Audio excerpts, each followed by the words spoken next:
Pengetahuan, mana pengetahuan Islam? Teknologi Islam, mana teknologi Islam sekarang? Tidak ada yang bisa kita menggunakan sebagai umat Islam sekarang. Umat Islam dihancurkan oleh umatnya sendiri. Berakhirnya masa pengetahuan dan sains di Andalusia dan Baghdad pada waktu itu. Kota 1001 malam itu jangan bilang dongeng ya. 1001 malam itu maksudnya dalam satu malam 1001 penemuan 1001 macam penemuan ditemukan dalam satu malam. Itu ada dikenal yang kota pengetahuan. Segan seluruh bangsa-bangsa itu segan sama Islam pada waktu itu. Tidak ada yang berani masuk.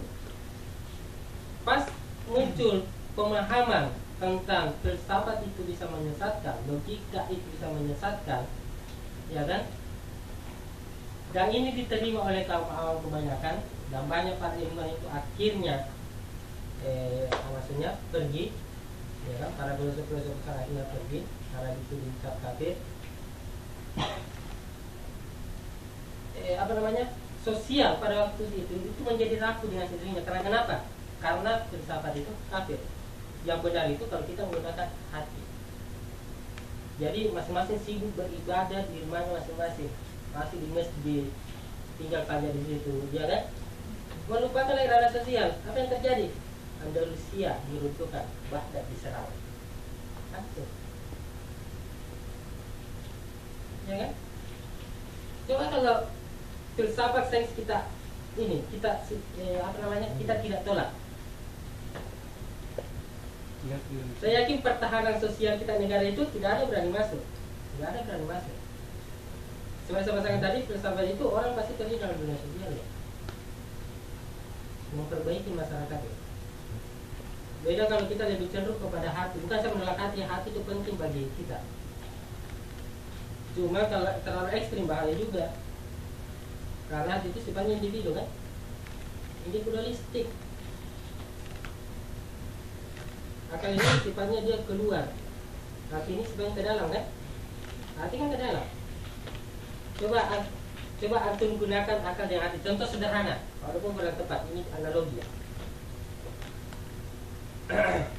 Yang buktinya dia ke dalam, akal ini keluar. Antum lihat si cantik, seksi. Oh my god. Hati masuk ke dalam kan? Ya sudah bahasanya wow. Kan? Masuk ke dalam kan? Masuk ke dalam. Coba gunakan akal, pasti dari keluar dia. Dari keluar gimana? Dari keluarnya gimana? Untuk apa? Ini hal kesenangan sesaat aja. Dari keluar kan? Jangan baca. Dari keluar. Siap. Pasti dari keluar. Tokoh ilmuwan barat Bernard Russell mengatakan dalam menafsirkan akal itu salah satu cara bagaimana kita bergerak kepada masa depan. Bukan saya membenarkan Bernard Russell, bukan saya membenarkan pernyataan itu benar, tetapi di balik pernyataan itu sangat rapuh. Benar bahwa akal ini bisa menjaga masa depan kan? Antum coba berjalan, gunakan pikiran, pasti bisa antum pahami ke depan ini gimana. Oh seperti nanti kalau sarannya gini pasti akan terjadi gini kan? Iya bisa, tetapi dalam Bernard Russell itu dalam membangun kebenaran seperti itu dasarnya rapuh. Itu pembahasannya lain. Itu dibahas dalam pembahasan aksiologi. Nah, ngomong-ngomong dalam filsafat itu ada 3 pembahasan. Ada 3 pembahasan, dibagi 3 pembahasan dalam filsafat.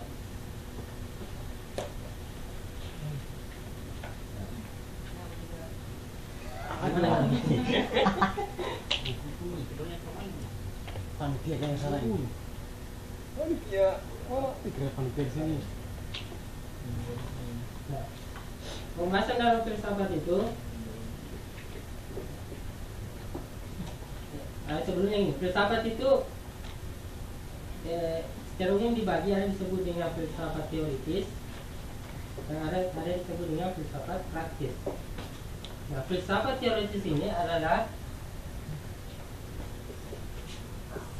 sebagaimana adanya. Adapun filsafat praktis ini adalah sebagaimana mestinya. Yang dimaksud. Jadi filsafat itu membahas sesuatu itu sebagaimana adanya dan sesuatu itu sebagaimana mestinya. Kalau Barat beda, sebagaimana adanya, kemudian sebagaimana yang diinginkan. Kalau kita enggak, sebagaimana adanya dan sebagaimana mestinya. Artinya gini, sebagaimana adanya spidol ini kita gunakan di papan tulis yang bermarker. Nah, ini kan, nah, itu kan sebagaimana adanya saya gunakan jadi papan tulis.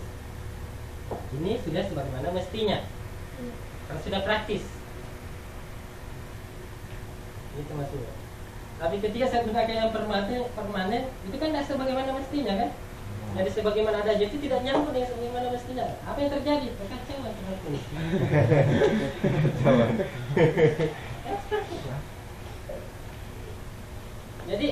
Jadi filsafat itu membahas teoritis dan praktis.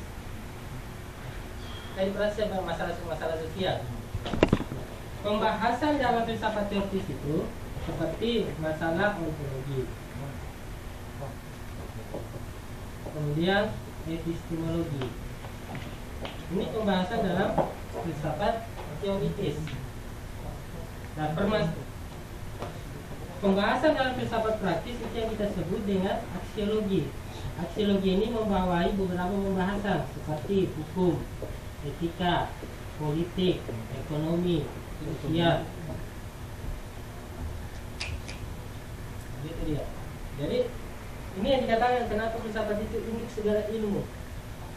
Kalau di sini nih sudah masuk IPA, fisika, biologi, di sini dia sebagaimana adanya. Kalau kita pakai pembagian filsafat klasik,